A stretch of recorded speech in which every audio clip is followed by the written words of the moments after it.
Yeah, one day at a time. Oh.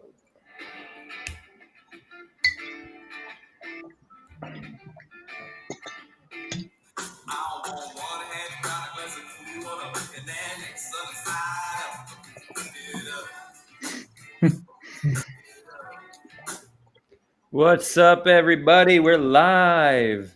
How's it going? How's everybody doing today? Welcome to the Great Debate. That song was actually from one of our own guests, Jason Damouni, who I will introduce in a few minutes. For those joining the Great Debate for the first time, what makes this debate special? Jason and Tarek, our two guests, they're not going to be fighting with one another. Well, they might fight a little bit, but the goal here is not for Jason and Tarek to defeat one another. Rather, it's for Jason and Tarek to reach common ground on the most important issues we face. That's what makes this debate great. It's not about fighting. It's about working together and reaching common ground. So welcome, everybody, to the Great Debate. This is the first debate where we've brought on two Palestinians. Without further ado, I'm very happy to introduce to my bottom right, Jason Damouni, who is a Christian Palestinian currently residing in Australia. He started his company Trivium Energy, what is that, Pty Limited? Jason, you can't be putting words like that in your bio. 2014, and has been working as a young entrepreneur in the renewable energy sector in Australia, Maldives and Saudi Arabia. In his free time, he advocates for a peaceful resolution to the Israeli-Palestinian conflict. And Tarek Al Muhtaseb is an Australian Palestinian entrepreneur with a focus on protecting the traditions and rights of Palestinians through advocacy and trade facilitation. His family is split between the cities of Jerusalem and Hebron. Welcome, guys. It's a pleasure to have you here. Thank you very much. So let's get started. I mean, you are both Palestinian and you're both living in Australia. So just so we don't confuse the audience, let's start by explaining what is your Palestinian identity and how come you guys both have Australian accents? Tarek, would you like to go first? Well, I think with the Palestinian identity part, it kind of is a tough one here in Australia because Australia is it is largely an Anglo country, but it encourages multiculturalism quite a lot.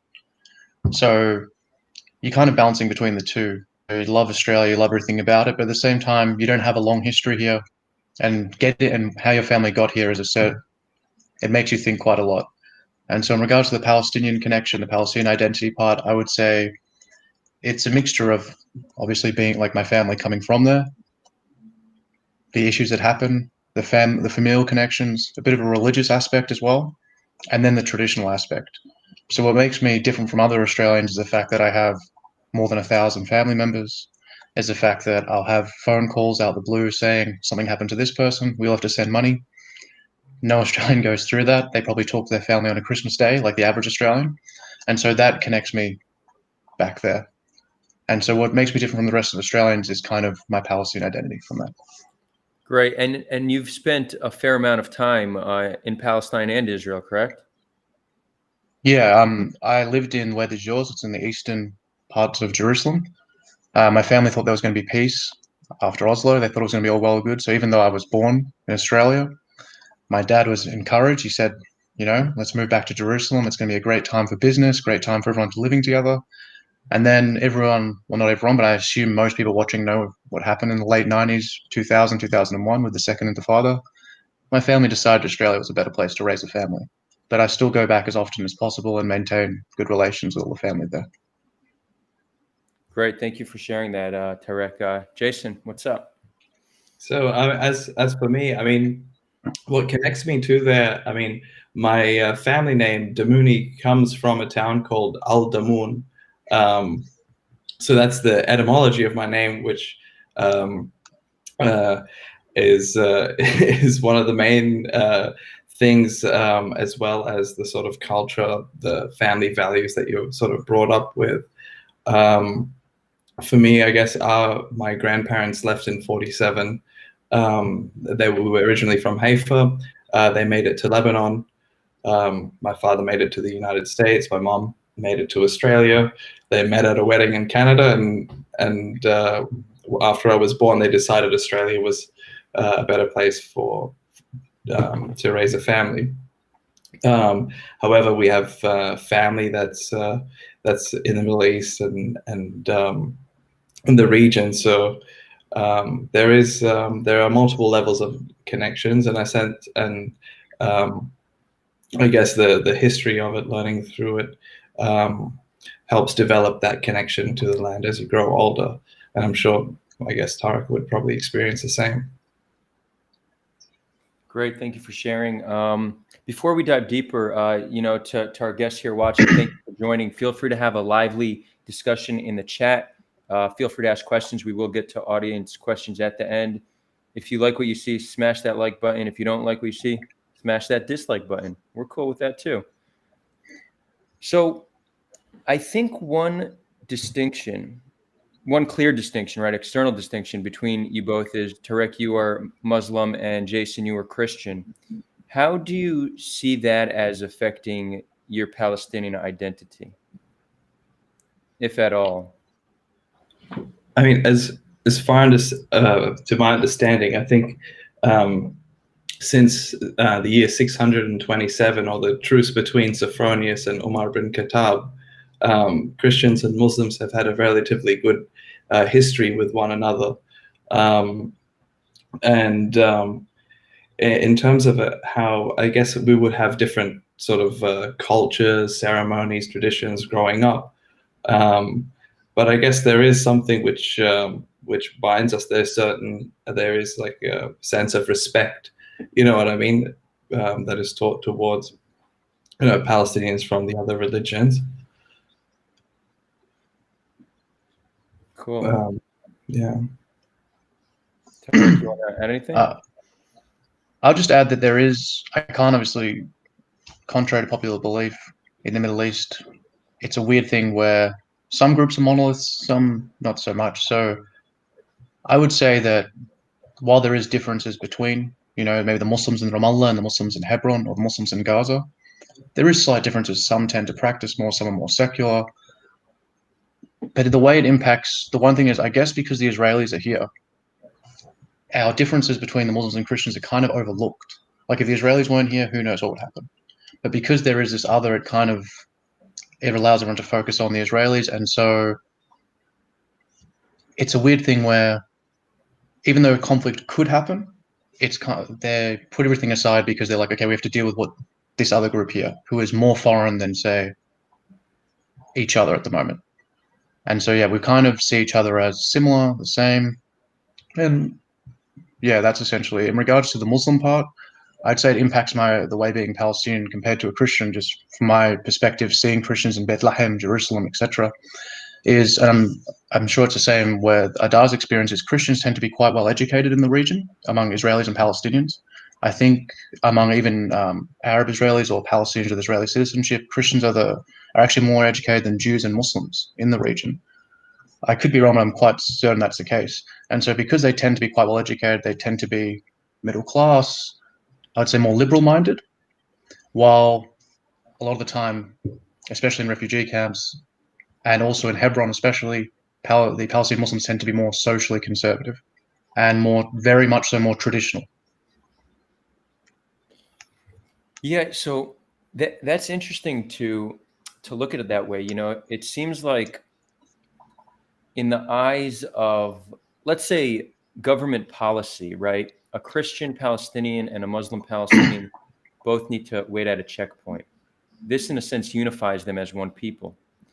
But when you then take a step back, we could see a set of differences. And I wonder if Christian faith and Muslim faith and whatever culture comes with that, play some role which impacts not only worldview, but also approach to solving the conflict, right? What is the right approach? And I think, we discussed this briefly. It seems there is a small difference in opinion in how you guys see what you guys would like to see as the solution of this conflict. So I would like to talk about that and further explore that.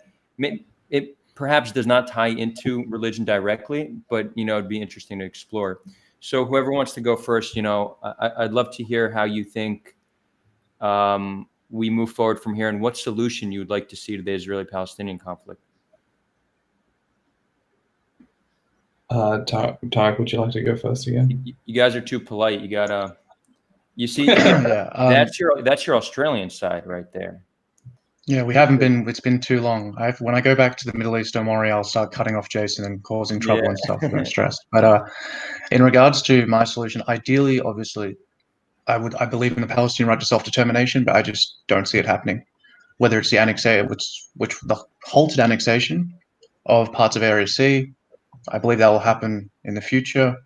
And I think it's a gradual process. I think essentially Israel controls the West Bank anyway. It controls the border, it controls the airspace.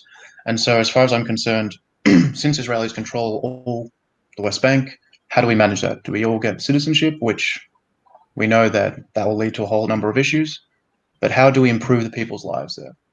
And so, for me, while I definitely believe in Palestinian self-determination, I'm too cynical or too realistic, maybe. And so, I want us to have autonomy. I would like us to have, freedom of movement, right to work. Well, I think Jason is still in favor of, or still hopeful that a state will actually arise. I believe in Palestinian right to self-determination. I just don't think it's going to happen. I think the Palestinian Authority and Netanyahu's current government are very comfortable with the status quo. And I think this gradual annexation of land is going to happen. And so how do we improve people's lives? And I don't think a state which will be demilitarized, it won't have access to its own borders or control of its water resources, is a real state almost. So if we're not going to go give them a proper state, well then might as well just have autonomy, and which can, in my opinion, will improve the lives a lot faster than a mini cut up state. Right. So just to clarify that, essentially it would be a one-state solution, but where Palestinians have full equal rights and also have autonomy over their neighborhoods and communities. I think that would be an ideal situation for both groups, because talking to Israelis, the one thing that they're very adamant about is security and the fear of demographic change. They're afraid that if Palestinians are given citizenship, they'll vote out the prime minister, they'll put in their own person, Israel will no longer become a Jewish state. So they're not going to that's like a red line for them. Well, for us, it looks like we're stuck here. We need our lives to improve. People actually don't know. They see, videos of Ramallah. They see some rich Palestinians. They see some mansions if they live in the West Bank, and they assume, okay, there's some suffering, but it's actually not that bad. They don't know that even middle-class Palestinians, ridiculous amounts of them are in debt to loan sharks. They don't know that Palestinian civil servants are sometimes not paid for 6 months at a time. They don't know that even educated Palestinians are leaving the country as fast as possible because there's just no opportunities. Now, will a state solve those problems? I believe we have a right to a state, but I just don't think it's going to happen. And I don't see the Palestinian Authority or the Israelis solving those problems. And so ideally a federal system where we are maybe given cantons or given our own area where we're able to manage our own affairs, and then have obviously maybe a neutral party or an ombudsman in each area to ensure no one's human rights are violated. I don't have the perfect solution, but I think it's a solution which will keep Israelis calm and improve Palestinians' lives as soon as possible. While a state, whether it's a Trump plan or another plan, I'm sure you know, as someone who was alive during Oslo, all these plans start off with, okay, we'll have a 5-year process where we do something over 5-6 years, and then we'll move forward. But people's lives aren't like, people are struggling here and now. People are in debt here and now, and Corona's obviously just impacted that even more. And when people are poor, when people don't have opportunities, well, then they listen to more radical people. And so I want to improve people's lives now, and I don't see the Israelis allowing us to have a state, and I don't see a state really improving everyone's lives right now. And so I am in favor of a federal system or maybe a canton system. Thanks for sharing. I think that like what we can definitely both agree on is that the status quo is not ideal, and it can't continue on like this forever. So like you said, like whether it will be through a canton system or a Trump plan or something else, something has to change inevitably. I think that Palestinians have a very distinct sense of pride with their national identity. So I'm not too sure about the whole tribal regional attachment thing, which probably would be reinforced under a canton system. But what I think is what I'd like to see anyway, and in order for us to have a state, there first needs to be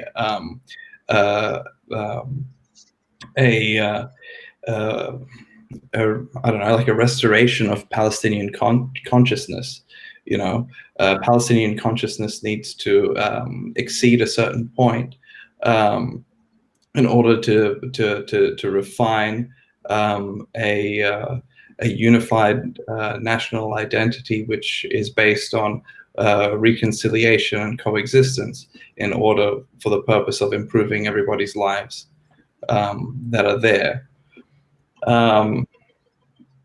I mean, and the ways forward, how I see this happening, is by smaller movements, or things like this, to start the narrative or start the dialogue happening, so that we can together build a better narrative. And that has to happen between amongst Palestinians like me and Tarek, and amongst Jews like yourself, Adar. And I think the three of us here representing the major demographics of the region is a perfect example of what needs to be done to start showing people, one, that, hey, look, here's three people, one Jew, one Christian, one Muslim, that are talking to each other now, would love to coexist together and build something that will make us all, you know, prosperous in multiple levels. I think it's something which people need to see, so that it can counter the radical images or ideologies that are floating out there. So great. I'm with you on that, and I think it's a topic I'd like to stick on for a while: reconciliation, and, you know, what needs to be done. I think that's actually where there's not enough conversation happening. A lot of the conversation seems to be surrounded around blame, whose fault it is, who's doing what, not about how do we unify populations and move forward. Tarek, you brought up an interesting point about, you know, this is people's lives, 5 years. People don't want to wait 5 years. And true, for individual suffering, 5 years seems like a very long time. I think this is one of the greatest challenges in activism, that sometimes change might just not be possible in a few years, right? It might take a generation or 2 generations. Now, it's easy for me to say and accept this because I'm not suffering daily from the situation I'm in. I could understand why a Palestinian, or let's say a Black person in the United States, might not feel like they have patience to wait a generation. It seems like we have a challenge because while the lack of patience is certainly understood, that doesn't mean that there's a quick solution. So it's almost like we might need to accept that certain solutions take time, and a lack of patience might just hinder our ability to reach our goals. Do you feel the same way, or do you see it differently? Pardon me. I understand what you're saying is how, you know, in the grand scheme of things, 5 years is nothing. I mean, if I knew that the next generation is going to be fine, I just have to keep doing what I'm doing or relaxing, I would be relieved. But 5 years under the current situation, where it is genuine hopelessness, that's the thing. It's not even, there is not even light at the end of the tunnel. As I said before, like, I know Palestinian teachers who sometimes go 5-6 months without pay, and this isn't even good pay. So it's one of those things where it's a weird system over there.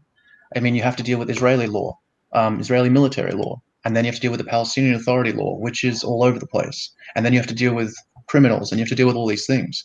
And so asking these people to wait 5 years, if there was actual light at the end of the tunnel, go for it. I just don't see any light at the end of the tunnel. And so that's why, for example, I will never tell a Palestinian, give up on your right to self-determination. Not at all. I believe every ethnic group has a right to autonomy, or every group of people, they want to identify with a certain area, they want to do their thing. Okay, fine. But will it solve the problems? Will a state solve half the problems? A state which really is at the mercy of another state. While if we're a part of that other state, maybe it'll be nicer to us. Because I saw some of your previous debates, and I saw one between Antoine Saka and Rabbi Yehuda HaKohen.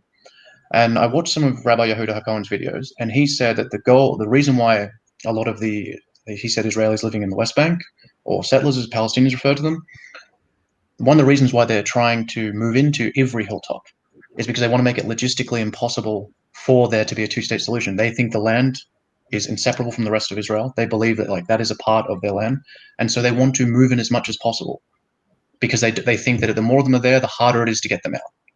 So if we agree and we go, okay, this area is going to be autonomous, maybe the settlements won't be expanding at such a rate. Maybe the Palestinians won't feel like, okay, the settlements are expanding towards our population centers. We have no hope. The economy's in tatters. Well, maybe if we say, okay, look, we're not going to tear the country apart. We're going to have autonomy. We're going to have our own ethnic areas. We'll figure it out. We'll try and improve people's lives straight away. Maybe people will calm down a little bit. Maybe we'll provide some hope at the end of the tunnel. I don't have all the details, but there seems to be examples from Switzerland to Bosnia and Herzegovina to even Moldova. There's all these examples. And so we've seen how other things work out. We can try and apply them here. And I know we're in the Middle East, so it's quite different from those places. You know, those are all European societies, very different from our own. But in the grand scheme of things, right now, if we were to leave it, what does it look like that's happening now on the map? I mean, not even 5 years, even a generation. You have each generation seems to grow up a lot more anti one group than the other. I mean, Israelis who were born in the 80s tend to be much nicer than Israelis who are teenagers and Israelis who are 20 years old. And it's the same for Palestinians. I mean, our younger Palestinians tend to be more, in my experience, anti-Israel than the older ones, or at least anti-Israeli, the people. Mm-hmm. And that's because the situation gets more and more hopeless. Right. And when you're hopeless, you become more tribal. Right. And so that is why I would like a solution to happen, hopefully within a generation. But Yep. it's untenable, the situation now. I'm with you. I think that's a very important point to make. And just to reinforce that, a poll done a few years ago showed that something like 7% of Palestinians, and I think it was 20-something% of Israelis, believe peace will be attained within the next 100 years. I mean, that, 7%. So it's despair breeds radicalization. That's you're exactly right. Despair breeds radicalization. And if we can't provide hope to our populations, we're going to continue to see radicalization. And the more radical our populations are, the harder it will be to attain peace. So I'm with you. The clock is ticking, and we need to move. We need to act. Jason, anything you'd like to add here? Yeah, I mean, like, actually, I mean, like, I fairly agree with pretty much the same sentiments and stuff. So I'm happy to move forward. Otherwise, I'm just going to be reinforcing what has already been said. Sure. Let's talk about reconciliation, actual steps, because I think there's, again, as I mentioned, we're not talking about this enough. What can we do to, again, we could talk about policy and what the borders will look like, if it will be a federation, one state, two states, right? There's so many details we could try to dish out, but it seems like those details, it doesn't matter what solution we come up with now. There's such a lack of distrust between both populations that it seems like any solution will fail because of the lack of distrust. So we are not even ready for a solution because of the current state of Israelis and Palestinians and how we feel about one another. So reconciliation, peace building, the peace building process, how we build a unified narrative. So let's talk about that.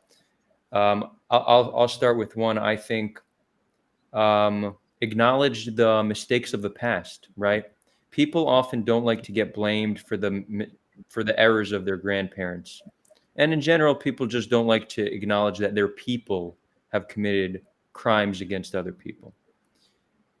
I think that this is not about acknowledging that us as individuals have done any wrong, but us as part of nations and societies have harmed our neighbors. And this is true both amongst Israeli society, the nation of Israel, and the nation of Palestine. We've both harmed each other. There's been terror attacks. There's been occupation and oppression. Acknowledging the mistakes of the past and a national apology of one another. I think that's a good place to start. It shows that we're sincere. It shows that we acknowledge the mistakes and we're ready to move forward. Anything you guys think beyond that we can do? I think that's good, and I think we could start. We could, I mean, look at ways where we can I guess, empower or support people that are trying to do the same thing between one another on many different levels. I mean, from the private sector to policy. Personally, I think that Palestinians, I mean, we still have a lot of our own internal issues. We desperately need to form some sort of unity. And it would really be in our best interests to have some more transparency over where like aid funding is going towards us and how we can optimize that, you know what I mean, to get to a stage where we can start actually doing something. One of the, I mean, that's one of the biggest problems is when I often ask or try and inquire about how is the aid funding being used, how transparent is it, it's very difficult to find out what's going on. And then, I mean, once we have clarity on that, we can analyze and refine our leadership structure. There has to be, you know what I mean, this type of dialogue internally between ourselves, so that we can put ourselves in a position where we can start negotiating with the other side and something actually happens. And obviously, yeah, any movements that sort of support this would be helpful to the situation. One of the things, if I could just add, I want you to elaborate on that so people fully understand. The PA gets funding, right? This is where you're saying the PA gets funding. It's not clear where that goes, and you think there needs to be more transparency, because obviously putting money into Palestinian neighborhoods can help elevate their well-being, and being in a elevated state of well-being, they will be in a better position to be. Yeah, not just, I mean, not just transparency, but I don't like, but for the getting transparency, so we're in a better position to plan and optimize, you know, what we do with that. There has to be a consolidated plan. And that's one of the things which is very difficult to happen. And I mean, how the international community can help. I mean, instead, like with whatever funding they're giving to the leadership, I mean, it's one thing to support the leadership, but I mean, how much of that is getting back to the people on the ground? And then, I mean, we can innovate ways where we can empower people, because I think that is where the conversation is going to start, is between the people of both societies, just like you and I. Like none of us here are in the leadership of we're the people. Something like, for Australia example, could take some of the aid funding that it supposedly gives, right, which is approximately 44 million, which I'm not really sure what goes on with that. But let's say you take a portion of that and you subsidize imports coming in from Palestine, so Palestinian product, you know, that would make it, you know what I mean, more competitive for Palestinian product to arrive and to compete in the marketplace. And that redirects funding to the people, which in turn, you know, creates jobs and has flow-on effects which are positive. You know, that's how I'd like to see, you know, Palestinians in the diaspora engage with their, you know what I mean, like in the international community, make a change. You know, and you don't have to be in Palestine, you know, or you know, in these areas to make that happen. So cool, I'm with you. Maybe this might be one of the differences between the Muslim perspective and the Christian perspective when it comes to reconciliation, for me anyway, is that while I agree with nearly everything Jason said, we need to find a way to improve the lives of the Palestinians and get some transparency. If tomorrow, like, the Israelis were to give every Palestinian, like, you know, equal access to water, all this stuff, and give them money, their lives would improve and it would be a great start. But that doesn't solve, for example, someone who lost a family member. And also on the Israeli side as well, if we suddenly have peace and Israelis are able to come to Nablus to buy sweets and Jericho to buy ice cream and all this stuff, does the Israeli who lost a family member in the attack, does he truly move on? And so for us to have reconciliation, I agree that transparency is important. I agree improving the lives of Palestinians is important, but I think it needs to be possibly from the ground up. It could be an official policy as well, but for example, in our culture, we have a thing called a sulha. Sulha, it's like where you gather and you make peace when there's been a problem between the families. When a sulha has been made, no matter how I feel, if my family has made peace between this family, it's solved. Like there's no, no, it's solved.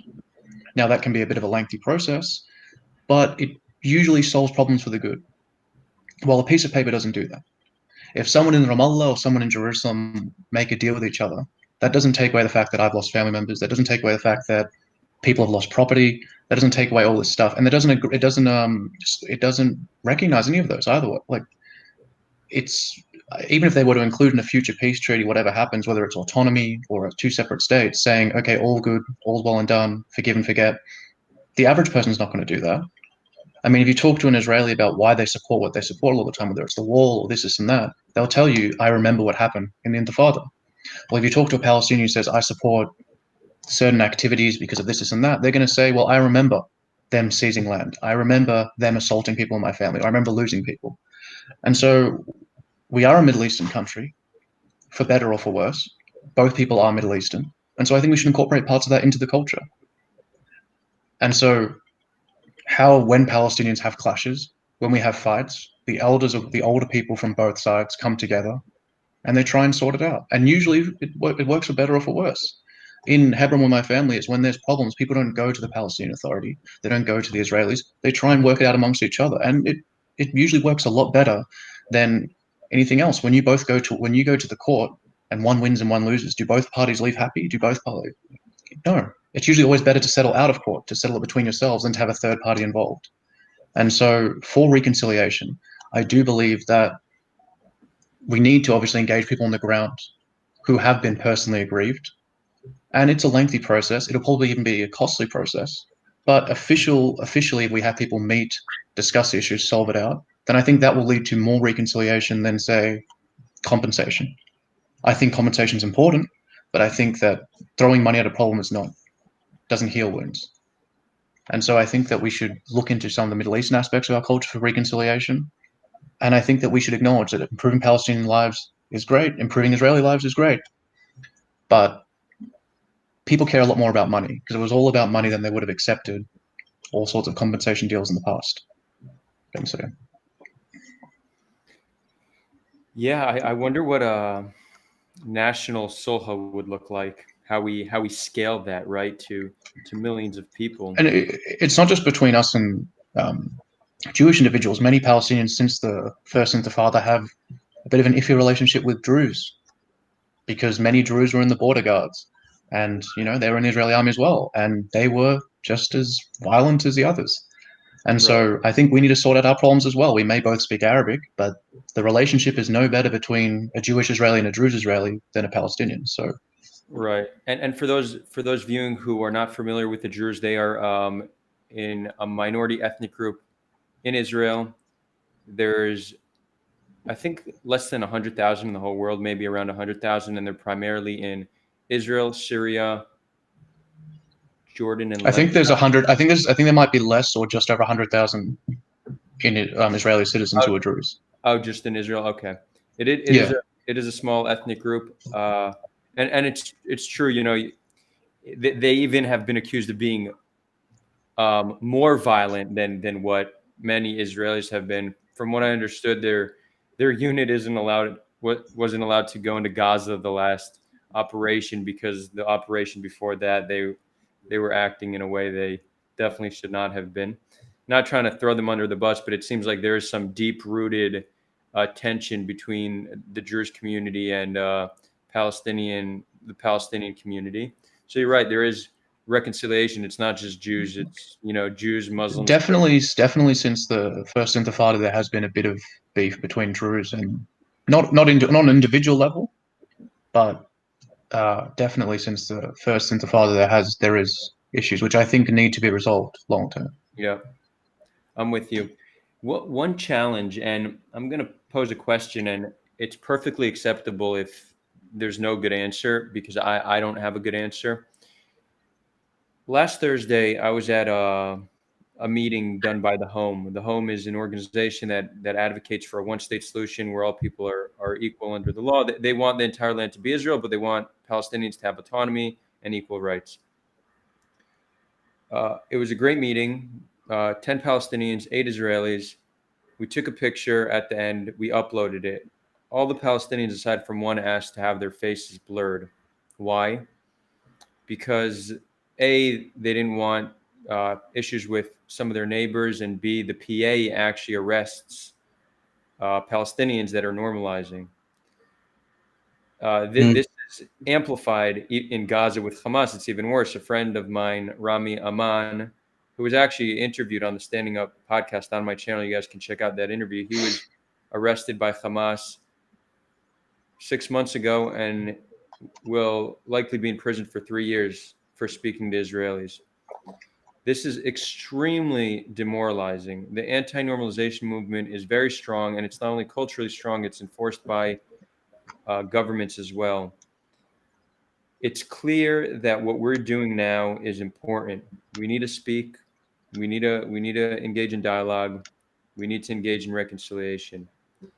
How can we do that when there's so much fear on the Palestinian side in doing this work? And I imagine there are many more that would love to speak up, that would love to normalize with their Israeli neighbors, but don't because of fear. How do we break out of that? And really, I don't have a clear answer, so you guys can say you don't know, and we'll move on, or we'll brainstorm. I mean, like, this is the thing. Like, I think both Tarek and I would probably agree that we would both be against the PA and Hamas arresting people for talking to Israelis, because I think that we should be doing the opposite. And this is what I mean by we need to reestablish integrity within our leadership, and make it, take a more sort of pragmatic, rational, and realistic approach to this. We have to, when people say like they want a free Palestine, you have to define what that means. You know what I mean? Exactly. Do you want to have a little bit of it? Do you want, like, our goal must be clarified, you know what I mean? In order to have clear leadership, like, we have to decide amongst ourselves, what do we actually want? You know what I mean? Like, what do we want to happen in Gaza? What do we want to happen to our cities?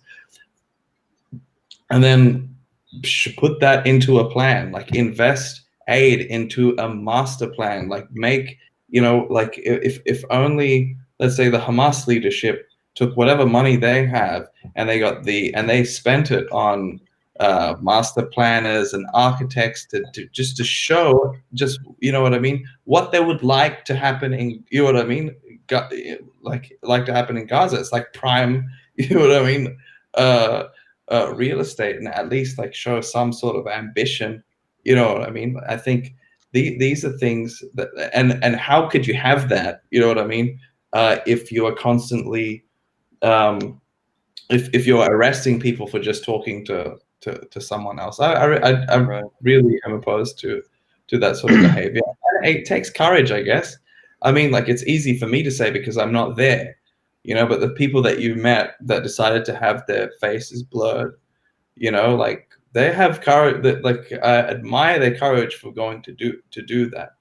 But at some stage, you know what I mean, like, we have to be like, nah, mate, we're gonna like, I'm not gonna be intimidated by you, you know what I mean, like, I'm not gonna let the stigmas that you have, you know what I mean, control, you know what I mean, my behavior in regards to that. And I think eventually that's what needs to sort of happen. And I don't know, Tarek, you might agree or disagree. I agree that people should not be arrested for talking to people. I very much agree with that. I think normalization is a interesting topic, because just talking to Israelis, is that a crime? No. But one of the reasons why, in a way, normalization gets such a pushback from many aspects of Palestinian society. I know Adar is correct that many Palestinians do want to talk, but Many also are against it, but the reason why is because for them, normalization, rightly or wrongly, they see normalization as legitimization of the status quo. Yeah. So there's many Yeah. people actually doing what you're doing, Jason. So there's a town in the north of around Nablus called Rawabi. Now that's trying to build a modern Palestinian city. It's trying to do all these things, but what do they get accused of? Normalization. While what they're doing in a way is actually good for Palestinians, at the same time, it does feel like you're creating like a green zone while everything else is terrible. Like how in Iraq, how like there was a part of Baghdad that was functioning, they had cafes and everything, while the rest of Iraq had to deal with no sewage, suicide bombings, clashes, and all that.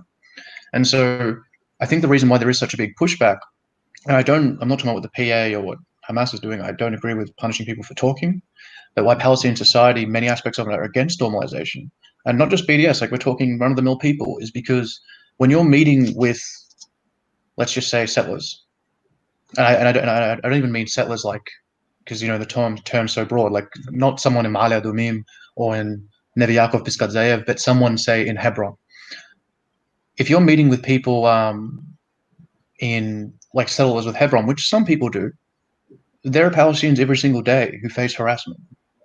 Now, I'm sure, like, the people in Hebron, the Hebron settlements will tell you that we have to deal with this, and that. But I know from family there, and also people there, that in Hebron, you have one group of people under military rule and one people under civil rule or civilian law. And so if I'm going and talking to these people under civilian law, while this other group of people who I actually have blood connections to are under military rule and dealing with harassment and dealing with all these things, I'm not going to be a very popular guy. Like, I don't think I should be arrested for that, but I think that's one of the reasons why Palestinian society pushes back against it, because they do see, some of them see stuff like what me and Jason doing now. I don't think all, but I think meeting possibly, and look, we're going to have to talk to settlers because they're there. We're going to have to figure it out, but meeting with them and talking with them while not criticizing the situation, I believe most Palestinians are against that, because you have people who, and I'm not saying they're responsible for all the problems. One of my biggest issues with the military rule in the West Bank is that it gives the PA an excuse for everything. So why isn't there water running? The military rule / occupation, whatever you want to call it. I know that word, people get into semantics, they talk about this and that, but the military rule. And so I think that is one of the things about normalization, is that if people are doing what me and Jason are doing now, and what you're doing now, Adar, talking about what's best for the people, and saying we don't like what's bad, we want to solve, and we like what's good, we want to solve it, then I don't think people have any issue with that. But if you're meeting with people who the rest of the population sees as the cause of a lot of the problems, rightly or wrongly, without discussing it, I think people would be against that. It would like be you meeting with people in, say, I wouldn't say they're equal to Hamas, but let's say Hamas supporters, and you not saying, I want you guys, like, you not mentioning the violence, or you not saying, I think you should disassociate with the violence that took place. If you wanted to bring that up, I'm sure many Israelis would be very uncomfortable with the idea of you meeting with these people, but not criticizing some of their beliefs. If that makes sense. I probably went on a bit of a rant. Yeah, no. I think that's a great point. And you actually, I'm happy you said military rule and occupation, because it shows you're attentive to language. And first of all, just so it's very clear, you guys are both free to use whatever language you're comfortable on this show. I'm not offended by any of these terms. Say whatever you like. But that being said, there is language that will be more accepting for the people you want to reach. So often when someone uses the word occupation, many Israelis shut down. They're like, there's no occupation. They refuse to listen. And those are the Israelis that we need to reach. Those are the Israelis that we need to convince. So it seems like in many instances when speaking to Israelis, using the term military rule and not occupation, they'll be more open to hearing. So I found that to be more effective. So I'm happy you mentioned that. I want to share a comment by our guest, JY Gerard. Thank you for the comment, because it's true and it just reinforces what Tarek said. I think you are not going to remove the negative connotations of normalization without drawing a distinction between acceptance of the situation versus building a path forward. So that's exactly it. Normalization and anti-normalization, they're not quite binaries. There's a spectrum. On one side of the spectrum, it could be like, we just need to love Israelis, be their friends, act like all's good. The other side is, we don't talk to them, we don't engage with them, they're our enemies. Somewhere in the middle, it would be, sure, we need to build ties with them, we need to communicate, we need to engage in dialogue, we need to find solutions, but we cannot pretend like there's no issue. When we speak to Israelis, we need to talk about the issues, we need to bring up the issues, we need to confront this challenge and work to solve it. And I would say that it's probably a healthy balance between the anti-normalization and normalization extreme. And I think essentially what we achieve in doing that is saying, yes, dialogue is important, making friends is important, the humanization process is important, but we can't pretend like there's no issue. So I'm definitely. Can I just quickly put in this? Oh, sorry. Go ahead. I was just going to say, a lot of Palestinians are involved. The reason many of them who are involved with the anti-normalization are involved with BDS. Many of them are involved with that. That's one of the things that promotes the anti-normalization. I have no affiliation to BDS, and I think that it is actually impossible for many Palestinians to get involved with normalization, be against normalization, because economically speaking, especially if you go to parts of Area C, there's no alternatives. While many people were agricultural workers in the past, or they herded sheep, or they had their crops, well, a lot of those areas now have been cut off for security purposes, or a lot of those former irrigation channels have now got modern plumbing, so they can't really do what they used to do, and so now they're working in settlements. So the issue is very complex. That being said, though, I want to just, because I don't think we're going to discuss BDS, but I just want to put in a but for many of the people who are watching. People have to understand is that we've talked about how the PA is far from perfect. Many people who aren't Palestinian need to understand BDS allows the average Palestinian in the diaspora and even back home to get involved and feel like he's taking control of his destiny, rightly or wrongly. I'm not involved with it. I have nothing to do with it. It is very hard for any Palestinian to get involved with the PA unless you have connection. You're doing this and that. Other groups which are less than savory, it's pretty hard to get involved with them as well. We can't just, unless you have a big family, it's quite hard to make changes on the ground unless you have a lot of money or big family. While BDS, for all their faults, for all their things, it is an organic movement made up of members of the diaspora. And so that is why it's a powerful thing. And so just for anyone who ever wonders why some Palestinians are for it, it's one of the few places where they feel they can take control of their destiny, where they can actually get involved in the process. Because right now it feels like there's bureaucrats who aren't even coming to the table. Back in the day, they would just talk to the Israelis. If you look at all the videos in 2000 and 99, there's all these nice dinners and lunches taking place at expensive hotels in Sinai and all this. And they're just, these people that don't really, a lot of the time don't represent us necessarily, are discussing with the Israelis. And right now they're not even talking to each other. And so what avenue does the average Palestinian have to at least feel like they're making changes on the ground? And whatever your opinion on BDS is, it's clearly been effective because, you've got the two sides, the Israelis and the Palestinian lobby groups, just constantly going at loggerheads to each other, especially in America where they battle it out on campuses every day. And so while I'm not affiliated with BDS, I do just want to put in to anyone wondering why Palestinians support it, because many Israelis like to bring up that many Palestinians lose their jobs as a result of it in the soda stream factory and stuff like that. It is one of the few avenues where Palestinians can take control of their own destiny. Because, unless you know someone in the PA, that's happened, same with Hamas, same with stuff like that. That is a very interesting point that I've never considered. So I appreciate you sharing that. Jason, it's very true what you said, Tarek, and I guess that highlights the importance of an alternative avenue. Like I would be more concerned about building the Palestinian economy, buying Palestinian product, importing Palestinian product, and more focus on creating policy that it makes these things easier than an avenue where I'm boycotting, divesting, and sanctioning. I would rather spend my energy on creating a movement that's based on and more focused on the economic development of our own than attacking the economy of somebody else of the other side. I think that would have a much more greater effect, but unfortunately, that's the situation. I can understand that, and so that's why I think Jason's sentiment. Yeah. And I was going to say maybe this comes back to the religious divide, where Jason is very positive, he's very optimistic. while I am a bit of a cynic, I do believe that is probably the best way to go about it. But at the same time, it's one of the few cards that Palestinians feel like they have in their deck. The Israelis have got population growth in the form of Israelis living in the West Bank. They've got the army, they've got this. While for Palestinians, one of the few decks in the card they feel like they have is BDS.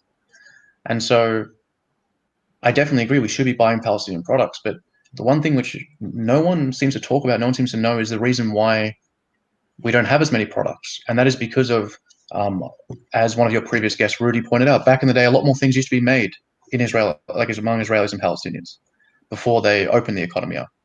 And so when the Palestinian Authority came in, the Palestinian Authority was a very rushed process. They didn't come in with economic laws. And so you had places like Hebron where tens of thousands of people were employed in making shoes, making all these products. And then overnight, because when the Israelis were in charge, it had Israeli protectionist laws. It all came under the same law. Well, now you have the Palestinian Authority coming in and all this industry just disappearing overnight. So thousands of people unemployed overnight. And so they're kind of forced to work in, like, the only options are Israeli settlements. And so that's something which people don't really talk about. They don't, like, it's not like they were living great before, but imagine thousands of people just suddenly unemployed in a matter of months, which people don't really seem to know. But it actually, in my opinion, later on contributed to the Second Intifada with thousands of unemployed people. But yeah. Right. So, I want to kind of summarize this because I think there's been a lot of good points, and I think there's some coherent plan that we've slowly come to. We acknowledge that normalization is not zero sum. We need to be somewhat moderate in our approach to normalization. We can understand why Palestinians support BDS. It's one of the only ways they feel like they can impact change. Others may take a more extreme route and, commit terror attacks, right? That's like an extreme version of trying to commit change. BDS is a peaceful version of that, which it's interesting because many Israelis say Palestinians should do peaceful form of protest, but then they get upset when Palestinians are part of BDS as well, right? So it's like, you got to give them something. I think maybe an even better solution is having more of these, and there are a fair amount, and I'll share one with you, but more dialogue groups and more cross-border communication.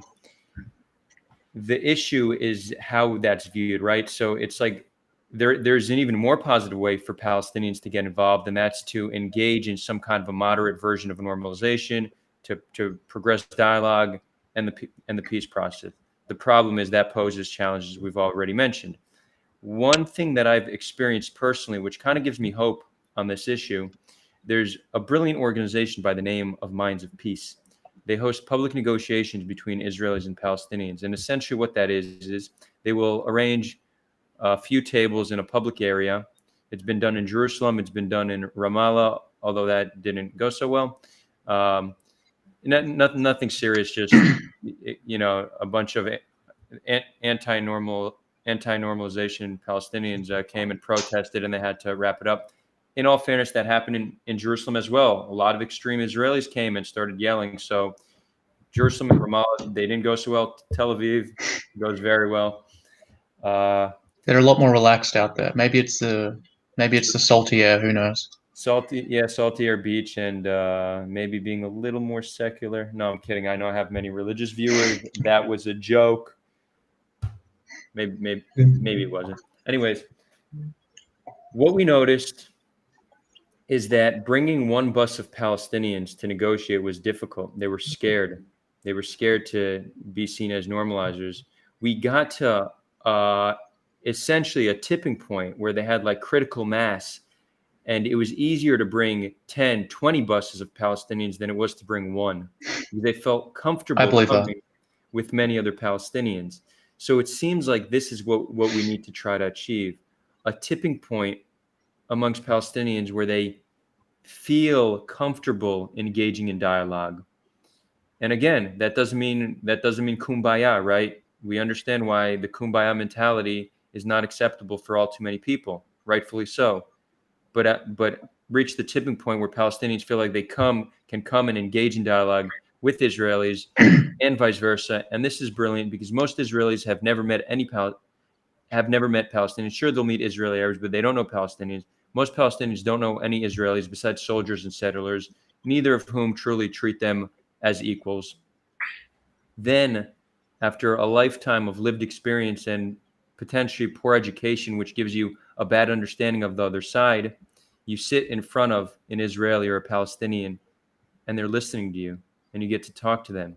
They hear you, and then you hear them.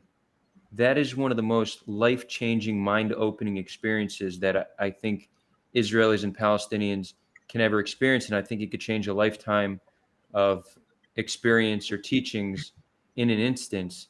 So this concept, I would love to see a way to scale this en masse amongst hundreds of This thousands. should be like policy. This should literally be policy and create like a joint leadership reconciliation effort where you're doing that slowly.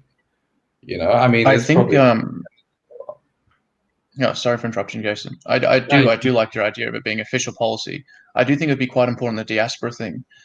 The one thing I just want to point out is that not everyone is as calm and collective as Jason. And so the one thing, especially among Palestinians in the diaspora, is unlike myself, I've been to Jerusalem many times.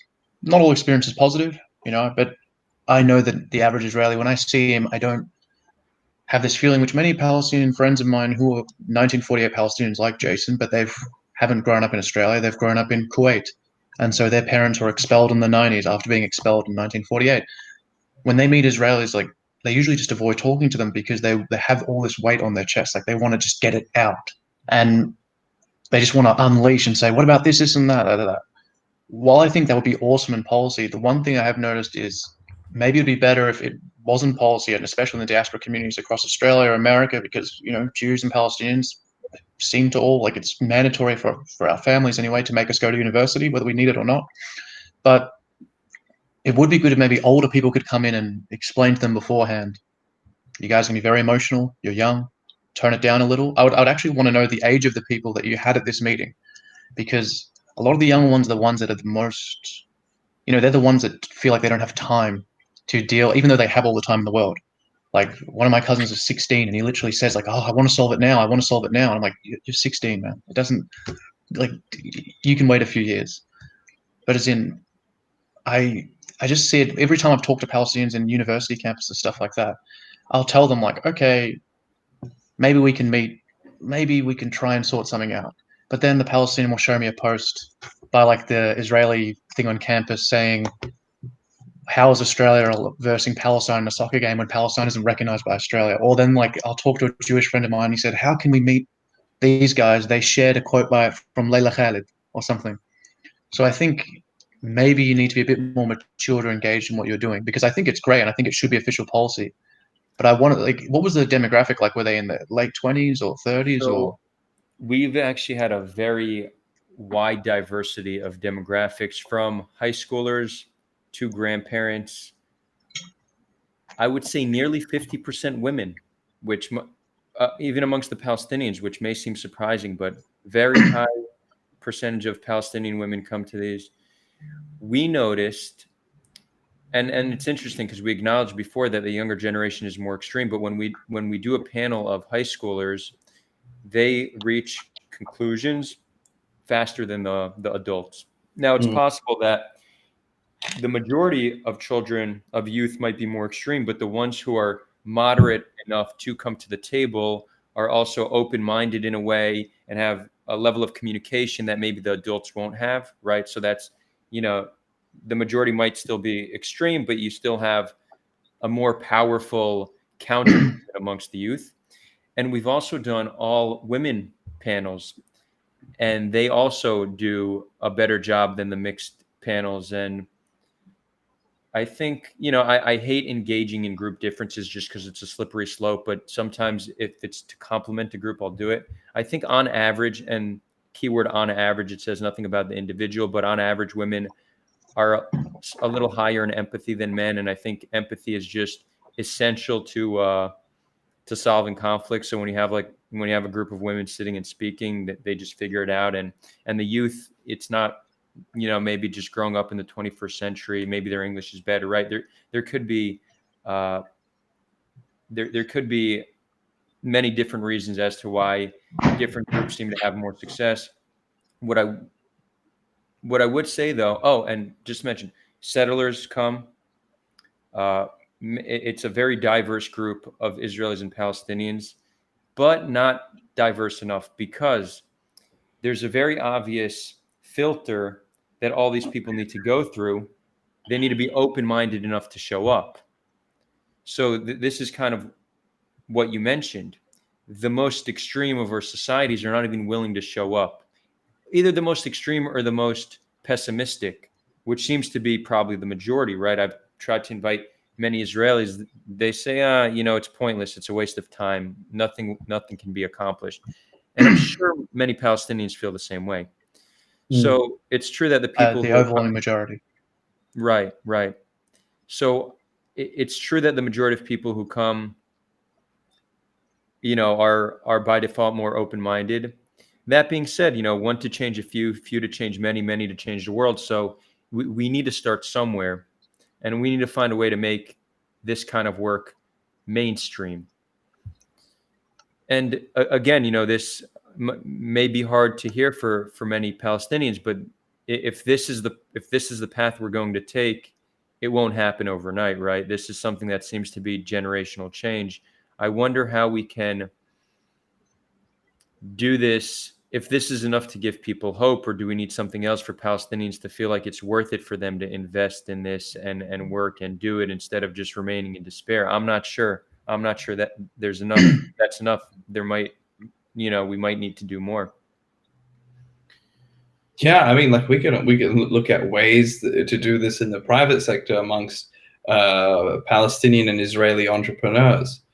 I think that there is like a space there that, you know what I mean, like in the private sector where we can both operate and look for ways where we can do business with each other or innovate. I think that's that would add, or that would contribute to the. I don't know if. What are your thoughts on that, Tarek? I definitely think that. I think the private sector, in a way, it already exists in a lot. Like obviously, not to the extent it could, but the Palestinian economy is entirely reliant on these. They're interconnected. So, Palestinians provide a cheap source of labor. They also consume a lot of Israeli. Okay, cool, I thought I cut off for a second. The things that there was a weird Israelis timer spend. on the screen. Yeah, I was wondering what that was. We're good. The stuff that goes from Israeli-controlled area to the Hamas-controlled area it's Israeli goods. So there is quite a lot of entrepreneurs doing what they need to do, but I do think that the big part is the cultural part. And so while I think that entrepreneurs will make it easier, I do think that they're not the be-all and end-all. I think luckily Palestinian society is heavily like a very merchant-influenced society. Nearly everyone is involved in buying or selling something in one way or another. That can make a difference, but it's a bit of a touchy subject at the moment. If you look at what happened earlier in this year, the Palestinian Authority asked farmers to no longer buy calves from Israeli farms, and it began a tit-for-tat thing where Israeli said, well, if you're not going to buy cows from us, we're going to make sure you can't export to Jordan, and it became this weird back and forth.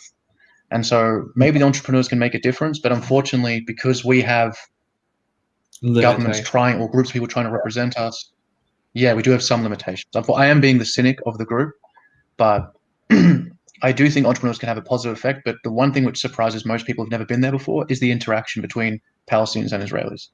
Is that businessmen do all seem to know each other. They're all involved. They all speak Hebrew, as far as I know. From every Palestinian city, there is someone who's engaging in trade with the Israelis. Great. We're going to start taking questions. So friends, start asking questions. If you've enjoyed our guests, their contact details are in the description.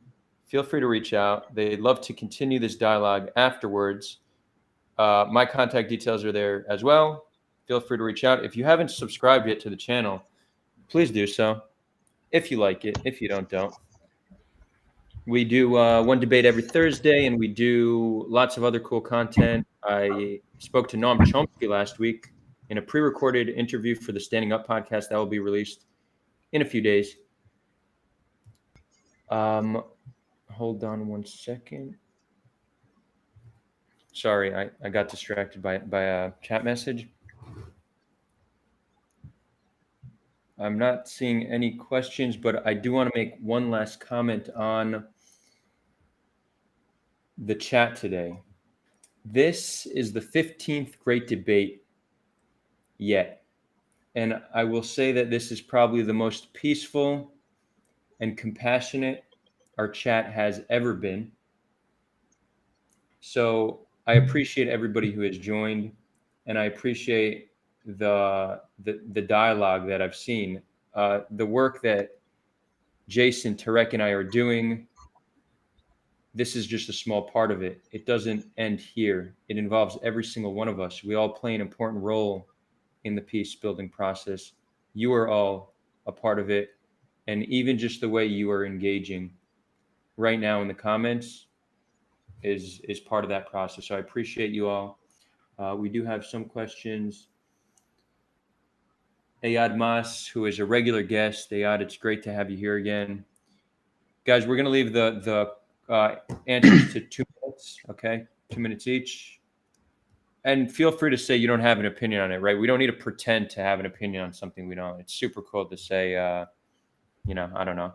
What is your opinion about the sulha? So you pronounced it sulha. I've heard it sulha because we use that word too. We have many words that are from Arabic, so we call it sulha with the kha, which most people can't do. Is it sulha? How do you say it in Arabic? Sulha? Yeah, sulha. What is your opinion on the sulha between Hamas and Fatah? Yeah, my Arabic's getting better every day. Mm-hmm. And if it will make Iran closer. Do you mean Iran closer to us? I actually don't even have an opinion on this. I've never thought about this, but I've never viewed either as a partner for peace. So I haven't thought much about what peace between them looks like. But maybe Jason or Tarek has some thoughts. In regards to them, for now, I'll just say in regards to them, for now, working out their differences, I don't believe that either group represents the majority of Palestinian society, but both represents sizable chunks, let's say. And they're very, very, very different. Regardless of your opinion on Hamas or Fatah, you look at the pictures when they meet, and it's 2 different groups. One is bearded with shaved mustaches. One usually is either cleanly shaven or with a big bushy mustache, which among the older generation means a big deal in Palestinian society. And in regards to them having peace, they talk very bad about each other. If you look at the Palestinian sites that are pro-Hamas or the Palestinian sites that are pro-Fatah, they're not saying nice things about each other still. So they have their disagreements. And so have they made peace now? For the time being. But at the end of the day, these 2 groups, they have their connections. Hamas is affiliated with other outside countries that were previously mentioned, while Fatah is affiliated with different groups. So they've put aside the differences for now, but unless there's money to be made or unless there is a true benefit, I do not see them staying friends. I wish they would stay friends, then violence would stop between Palestinians. But Hamas and Fatah, they're very, very, very different groups of people. Very, very different groups of people. I know to an Israeli that might seem strange. They seem like 2 groups of not so savory characters, but they're very different people. So I don't see it's staying. Okay. Yeah, I could reinforce that when we're not familiar with a group, we think they're all the same. It's just like a form of ignorance, right? So most people don't realize that Palestinians are so not monolithic, that there's so many subcultures within Unfortunately, very, very diverse. It'd be a lot easier. Perhaps, yeah. And I mean, Jews are very diverse as well. So I think it is important to understand that nuance. And we actually have questions rolling in. I always forget that there's a delay between there's like a 15-second delay. So sometimes it seems like there's no questions and then they all roll in. We got a question by Marwan Abdelhamid, who's been a guest on the show. Awesome guy. What's up, Marwan? Can you discuss Israel and the U.S.'s role in propping up Hamas? I mean, this was to you, Tarek, but it's a question to all of us. I actually don't. I don't think Israel currently. I'm not sure that's true. I don't think either are propping up Hamas. I know that there's some evidence that Israel helped Hamas in their early days to fight the PLO. They viewed them as a counterinsurgency that they helped arm and fund, similar to how the CIA funded the Taliban in the 70s.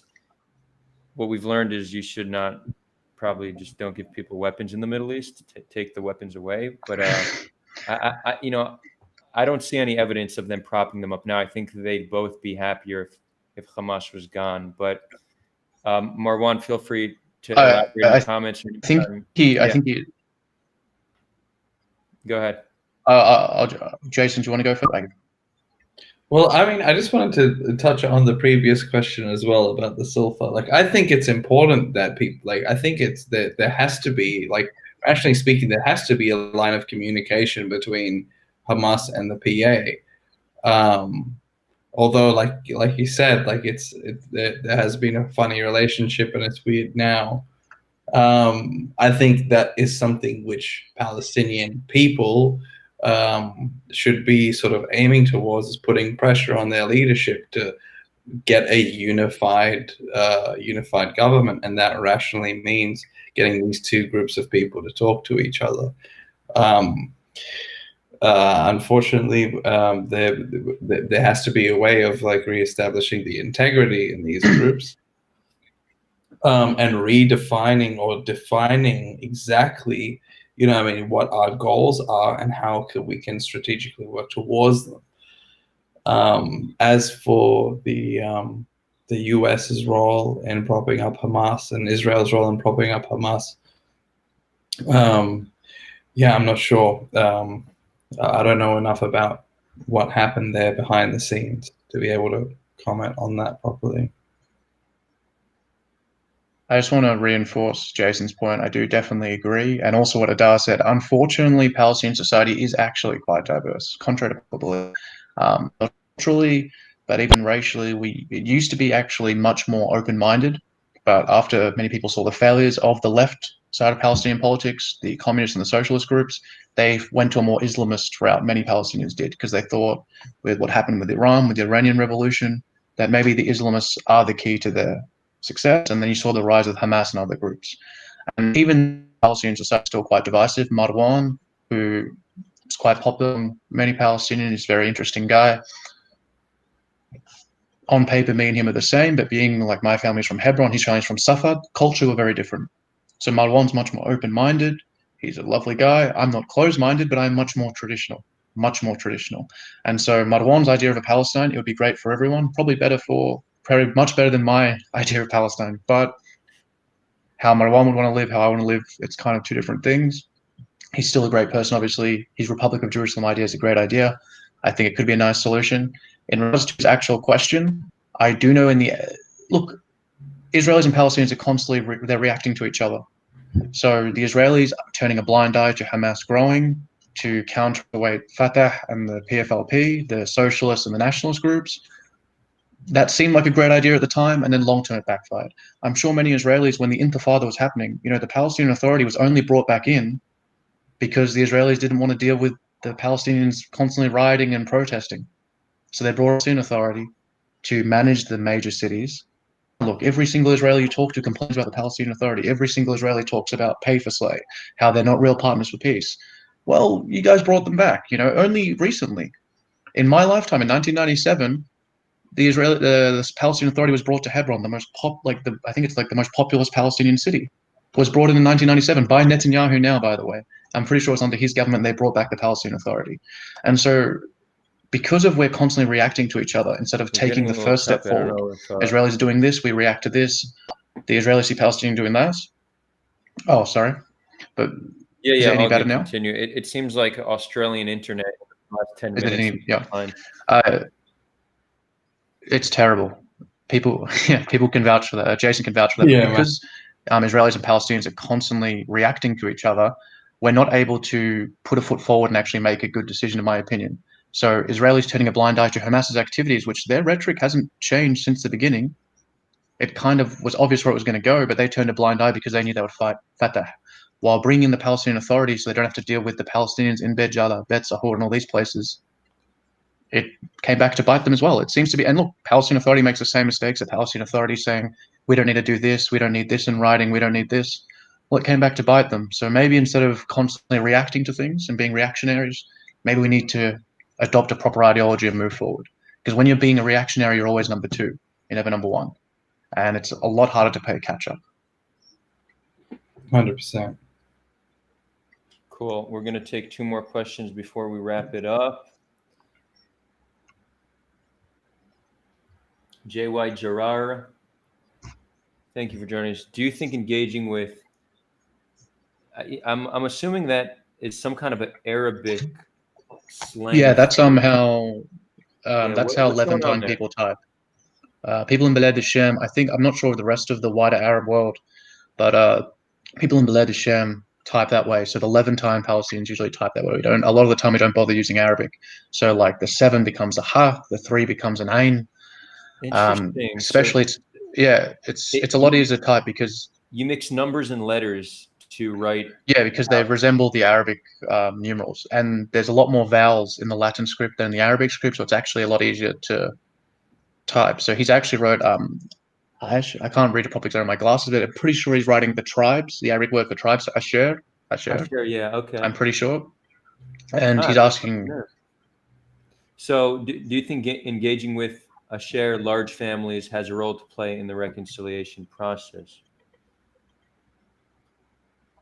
I mean, just off the top of my head, seems like a good idea. Large families have great influence, and if we get them as part of this process, engaging, then sure, yeah, makes sense. 100%.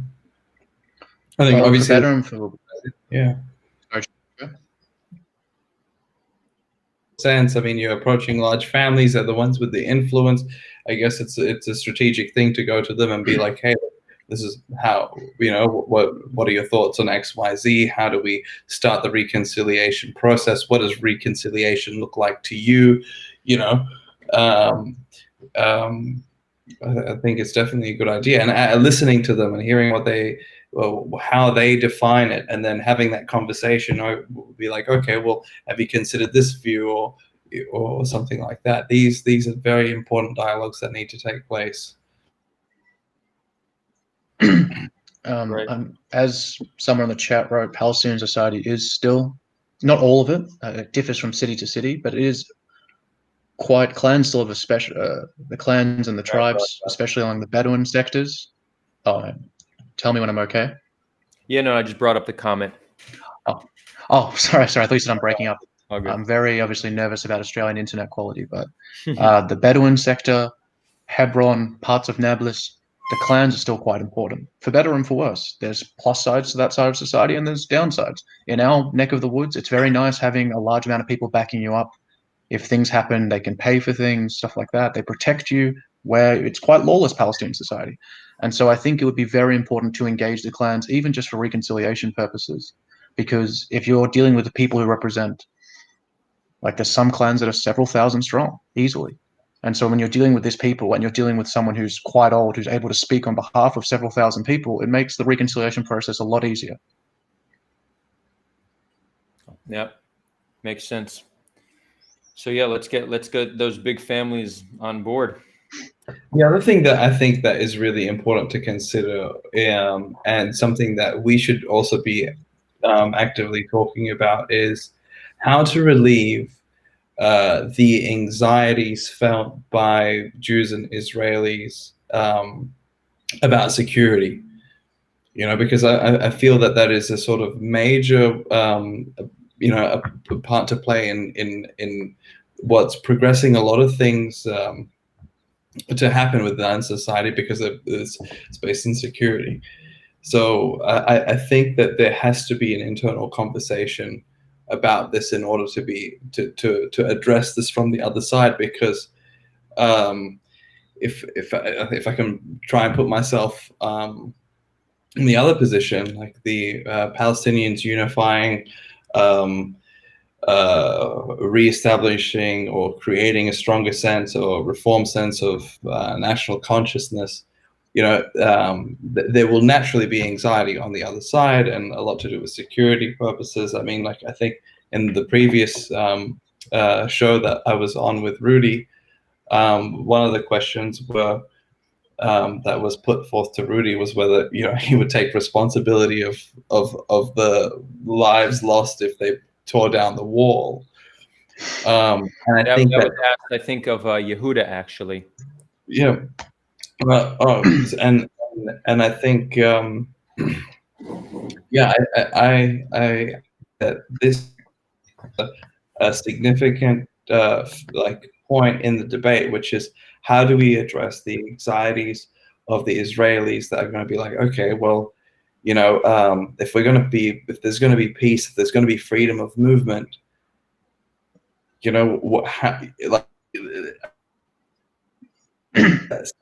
so I was wondering what your thoughts are as well. I just want to. Are you talking to me or Adar? Oh, well, you, Tarek, but I guess the both of you. No, Tarek, go ahead. I was just going to say I actually do, because I talk to some Israelis online, I go back and forth, I do hear their concerns, and I do think it is important we understand them, because regardless of where you stand, whether you are a Palestinian who wants all the land or you want to make peace or whatever, it's good to know what the other side's thinking anyway. And I do think it is quite important. You talk to any Israeli, they say you take down the wall, it goes back to 2001.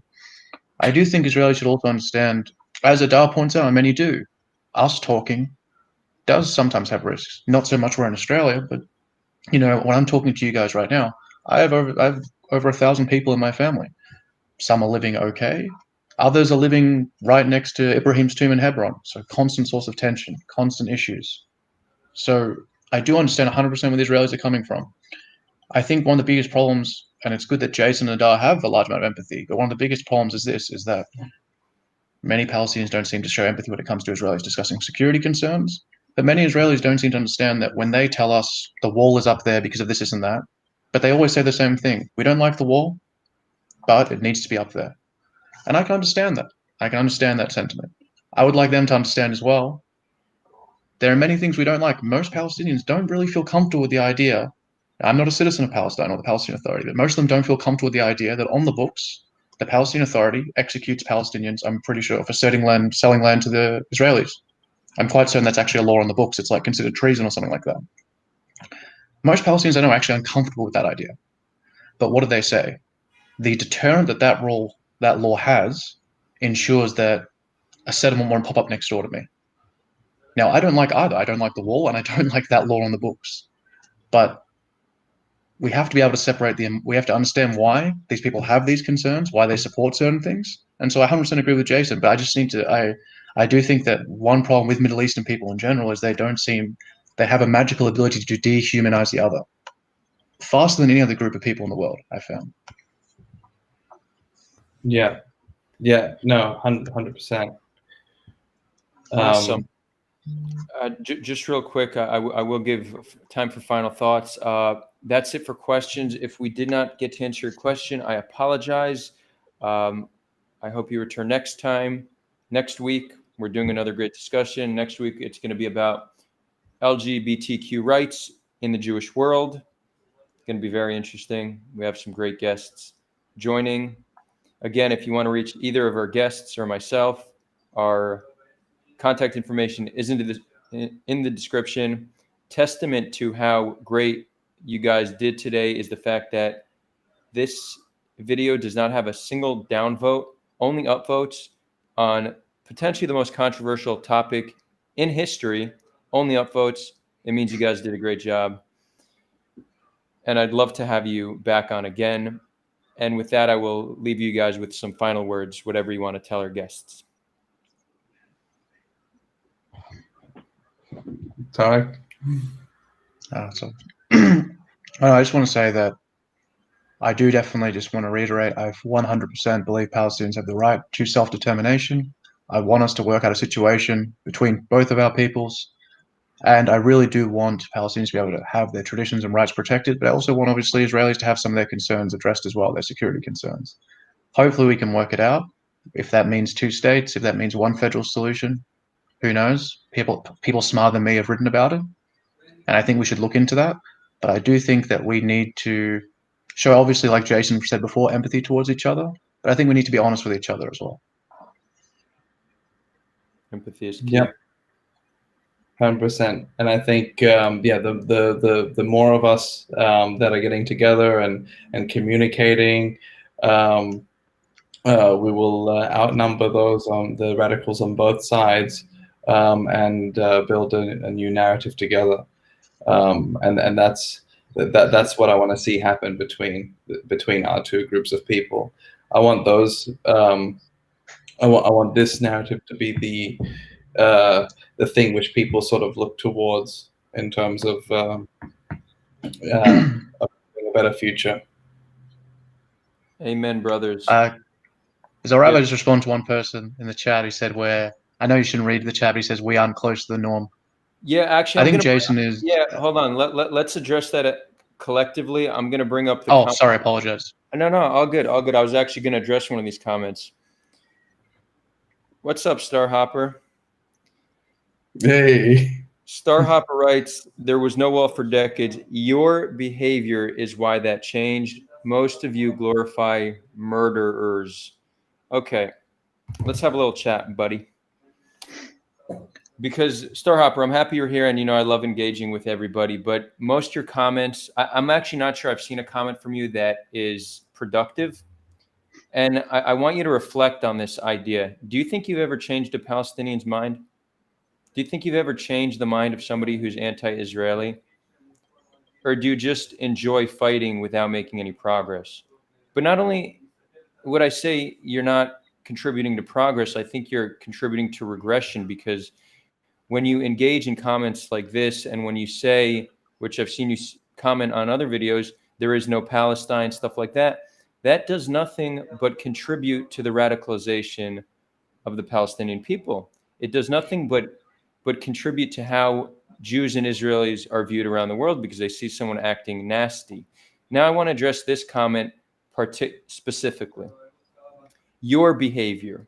What you don't understand is that is actually it's a racist statement because of how you are engaging in group generalization.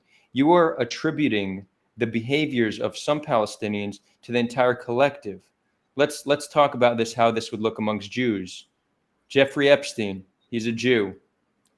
Could you imagine if somebody were to tell you children are abused because of your behavior?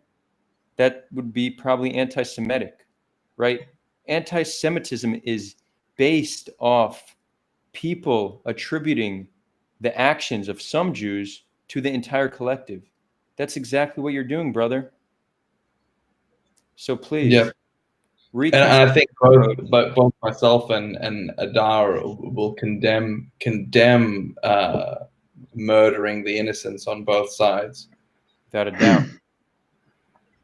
I was mainly talking, and I didn't know that he's done this before. I was just mainly talking to the part where he says we don't even come close to representing the norm. In my experience with Palestinian Christians, they tend to be quite open-minded and liberal like Jason. My experience with Israelis, they're half-half. They're either much like Adar, who want to sort out a situation, or they just want to live their lives. In regards to me, I think I speak on behalf of quite a large amount of Palestinian Muslims. I am quite traditional, not like all of them. Some of them are quite secular. My family's over 2,000 strong. I can speak quite comfortably on behalf of them. I can speak on the ones in Jerusalem and the ones in Hebron. And that's why I said I fully believe in their right to Palestinian self-determination, but I want their lives to be improved. And do I think that's going to be achieved through the Trump plan or through a separate peace? No. But as I'm sure you're aware, we are a tribal society, many of us. And my clan, you can look it up, ask any Palestinian. I can talk on behalf of quite a few Palestinians. Talk to someone in the chat who's Palestinian, they'll tell you about my family. They will tell you that it's quite a large family and that I am able to speak on behalf of them. And that my opinion, they might not all agree with me, but we'll work something out. So I don't know who he is, but just ask other Palestinians in the chat, and then they'll tell my family. Yeah, and I would say this is part of the learning process. You know, Starhopper and everyone else. You know, people who are regulars here know we bring up chats. It's not to attack people. It's literally just to show different representation and address different points of views. And I do want to show something that Starhopper just added, because he said more good than bad, acknowledging his experience with Palestinians has been more good than bad. So again, you know, just one final thought, because you, Starhopper, are very active in speaking about the conflict, see how you can take your words and take your time and make it productive to progressing peace. The goal should not be, how can I make a statement that seems true? Rather, how can I make a statement that gets more people to understand my truth? That should be the approach, my friend. So I'm happy you're here. Tarek, Jason, it's been a great pleasure. Well, I think it's really important that people like Starhopper see this. You know what I mean? Like, and see more Palestinians that don't want to attack or destroy, you know, his sense of national identity, or, you know, his narrative and stuff like that. Like, that's there are radicals on our side addressing those, and we all have our bit to play in that. But when we talk, or when we say something, or when we engage, we want to say something which is going to help you understand our side and show you that our intention is to explain to you what we've experienced, but we all and that we acknowledge, you know, the things that you've experienced, but let's push all this, you know, let's build something together. And let's engage in conversation that is more constructive. Amen. So it's important. It's important for people like Starhopper to see this, because I mean, like, they're the ones that have probably experienced like anti-Semitism in some forms. Like, he's probably had bad experiences with Arabs or something like this, and you know that leaves that has an effect on people. You know, and in vice versa, you know, having a positive experience has an effect on people, and if we can become aware of this, we become empowered, and we can start putting out more positivity. So something for him to consider, because I've engaged with him before. I just want to throw in as well, any Palestinian that's coming on here is usually either a member of the diaspora, and as Adar pointed out before, they have to block out their faces because of certain things, because of how people react. I go back quite often, I'm not blocking out my face. People have to understand that it is, I recommend Starhopper looks into certain things. It can be, I understand his feeling. Palestinians do the same thing under every Israeli video. They say, go back to Europe. It's not real instead of Israel. We've seen it all, stuff like that. Some people are taking actual risks in this. Will anything come of it? Who knows? But us discussing it, us talking for the benefit of both of our peoples as well, so we can't be accused of anything, in my opinion, can only put good feelings out there, and we'll work it out from there. Yep. Amen, guys. It's been a great pleasure. Until next time, to everyone viewing wherever you are around the world, with love from Tel Aviv. Until next time, friends.